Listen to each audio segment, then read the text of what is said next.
In practice है अभी के डिस्कशन में development, that is the development of the civilisation. एक होता है कि एक एंटिटी जैसे एक पेड़ या फिर एक इंसान बचपन से बड़ा हो रहा है, वो भी एक डेवलपमेंट टाइप है. तो ये सिविलाइजेशन का डेवलपमेंट. अभी सिविलाइजेशन का डेवलपमेंट जब हम बोलेंगे, फॉर एग्जांपल मैं जब बचपन से बड़ी हुई हूँ तो मेरा दोनों हाथ बराबर बड़े हुए हैं, जो भी सिमेट्रिकल है बॉडी में, हर एक पार्ट पोर्शन प्रोपोर्शनेटली बड़े हुए हैं. तो एक सिविलाइजेशन के ग्रोथ में भी वो प्रोपोर्शन जब तक नहीं आएंगे, हर एक एंटिटी, हर एक इंसान, हर एक फैसिलिटी, हर एक मिनिमम पॉइंट ऑफ चीज़ अगर प्रोपोर्शनटली एक से दूसरे प्रोपोर्शनटली अगर इंक्रीज नहीं होंगे एक लेवल पे, तब तक उसको डेवलपमेंट नहीं बोल सकते. फॉर एग्ज़ाम्पल जैसे मैंने जीडीपी को पॉइंट आउट किया, जो अभी इन प्रैक्टिस है कि जितना जीडीपी ग्रोथ होंगे उतना ही डेवलपमेंट बोला जाता है.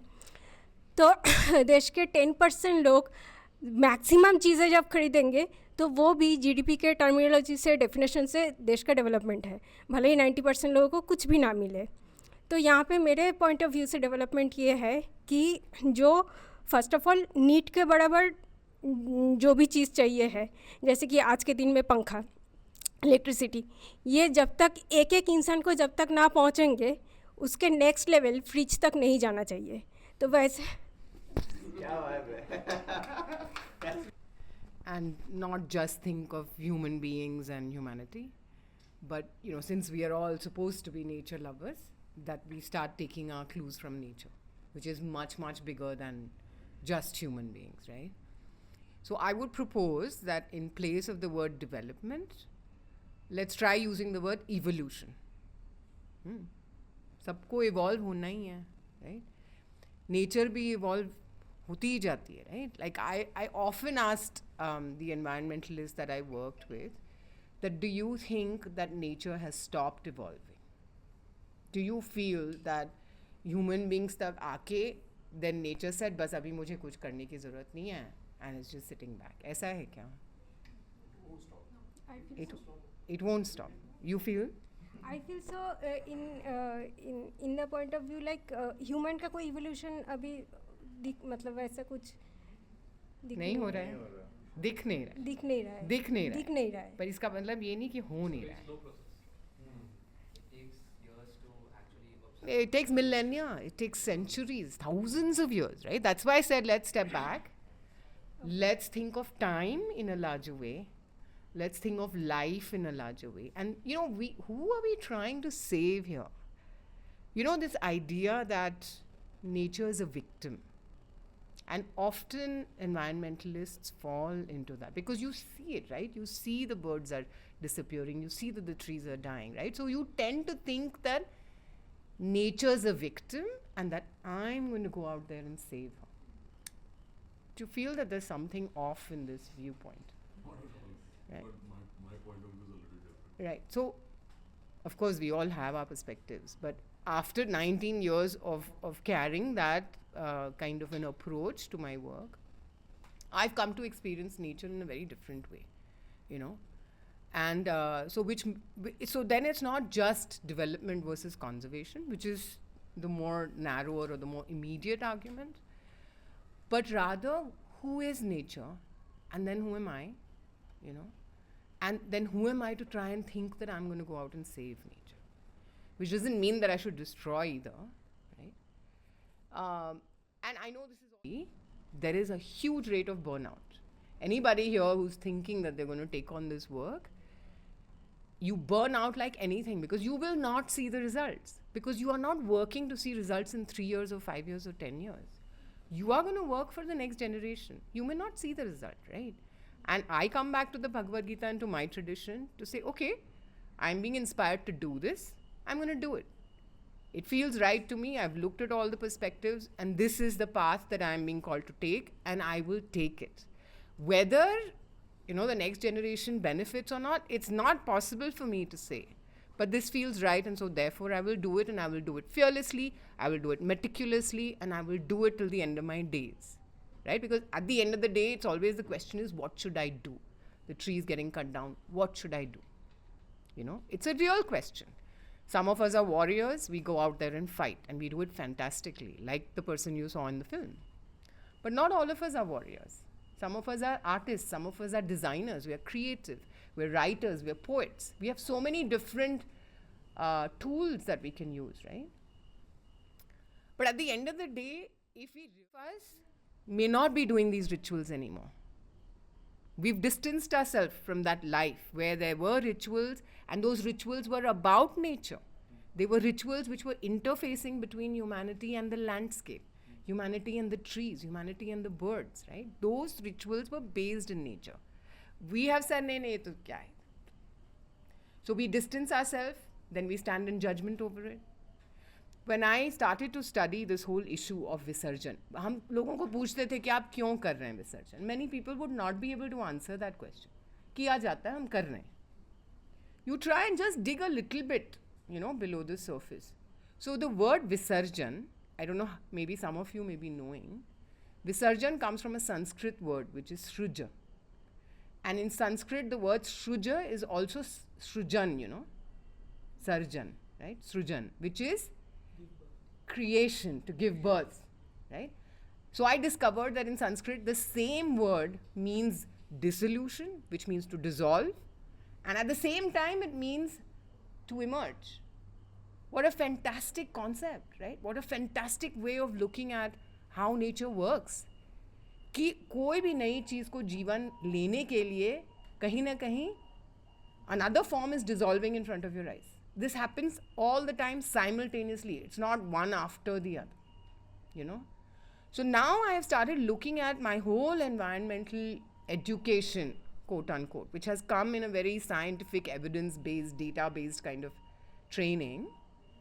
And I have a lot more respect for cultures and traditions that have come down to us from people who knew nature much better than you and me, who spent time by the riverside. They understood the river. I don't do it. So I think, we have been extremely fortunate to be part of a culture where there was such a deep wisdom. And we're throwing it away. And instead of talking about development versus conservation, constantly kind of creating this conflict between the two, let's talk about evolution. And say, okay, is everybody evolving? Is that tribal evolving? Can you see that he's evolving? Right? Someone in the city who has everything, has he evolved to become a more sensitive person?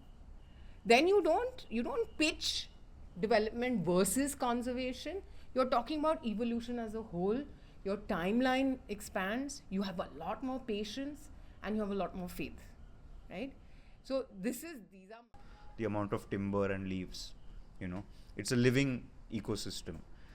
And based on what you just said, it feels like that understanding is something that you have also perhaps trying to see or has become apparent to you.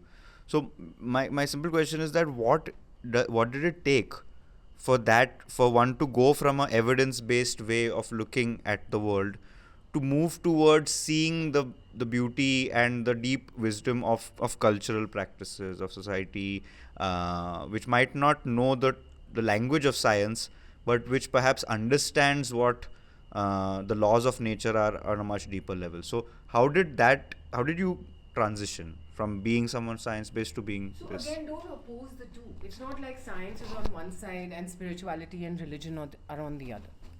Don't always divide things into opposites. That's what happened for me, is that I realized that what is science? Science is about having an open mind and asking the right questions and asking and asking and asking until you reach an answer that satisfies you. That's science.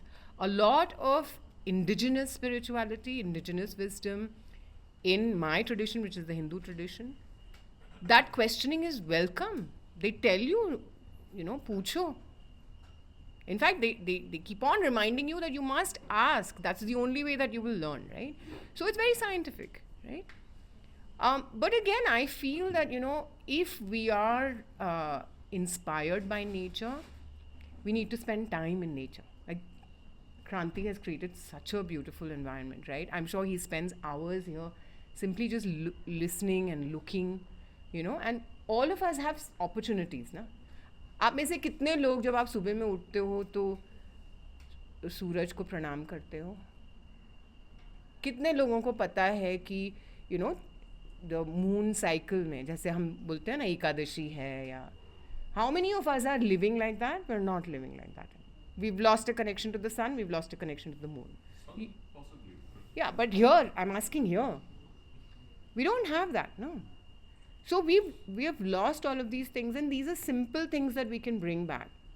So it's not just about, don't use chemicals or, run a car with gas on it, but spend time with nature, and then the kind of wisdom. See, in a way, I'm a very rational person in that sense, but I have a very powerful intuitive sense and a heart-based thing. And I feel our education, especially the English education, Western education, it cuts off that intuitive, sensorial relationship that you have with nature. So we need to bring that back. And then I find that at the end of the day, जब मैं उठती हूँ सुबह में and I ask myself, what is this day bringing to me? आज मुझे क्या करना है, right? I might have like 20 things on my task list, but something will call out to me. And I've started listening to that. I've started paying attention to it because I've realized that nature is also you and me, no? We're not separate from, it's not like the tree is nature. What is really, keeping you going in the face of, जैसे मनीष जी कह रहे थे कि जल्दी victories नहीं दिखते ऐसे, और अगर आप पेड़ बचा भी लो तो भी मतलब it's status quo for the time being only. for the time being, and you're not. मुझे बाद में रिग्रेट नहीं करना है, ये पहले. बाद में जाके अगर मुझे लगता है कि मेरे हाथ में जितना जितना करने का पावर था मेरे हाथ में, वो अगर मैं करके रखती तो आज ये नहीं होता. अगर मैं करके रखती शायद वो सॉल्व हो जाता. तो ये मुझे रिग्रेट बाद में जाके वो साइकोलॉजिकल पेन मुझे नहीं चाहिए, first of all this. And secondly, अगर मैं ना करूँ तो मैं खाना तो खा रही हूँ, सांस ले रही हूँ, पानी ले रही हूँ, उसका फुटप्रिंट बन रहा है, मेरा कंजम्पशन एंड फुटप्रिंट तो एज इट इज़ चल रहा है. मैं अगर जी रही हूँ या फिर कोई अर्निंग वाला जॉब मैं कर रही हूँ तो मेरा फुटप्रिंट और कंजम्पशन तो बढ़ रहा है. और जो भी मैं जॉब कर रही हूँ, जो भी मुझे सैलरी मिल रहा है, वो तो अल्टीमेटली इसी इकोनॉमिक चेन को प्रोवाइड कर रहा है, तो ही जाके मुझे किसी को प्रॉफिट हो रहा है, उसका एक परसेंटेज मुझे सैलरी मिल रहा है. तो मेरा एग्जिस्टेंस का अल्टीमेट फ्रूटफुलनेस, मतलब मैं अगर एग्जिस्ट ना करूँ तो कुछ चीज़ बच जाएंगे ऐसा. तो अगर मैं एग्जिस्ट कर ही रही हूँ तो मुझे अपना स्ट्राइक रेट हाई रखना है कि मुझे ये फील नहीं होना चाहिए कि मुझे एग्जिस्ट नहीं करना चाहिए. What a high standard. Just the light-heartedness around her. Yeah, just that absolutely. energy. It's just infectious. कुछ भी हो जाए, करते जाएंगे. Yeah, absolutely. And I think everyone on this panel is so special in such a unique way, and I'm just very grateful that all of you could come, because I really think you all have a very unique and profound experience in working in this field, and very different from each other, which is very rare to have. I mean, we're all on the same team, but we're playing in different positions. So I'm just very grateful you all could come. And of course, yeah, of Big course. thanks to Kranti. Yeah. For People Tree, which has brought so many people to this space, and yeah.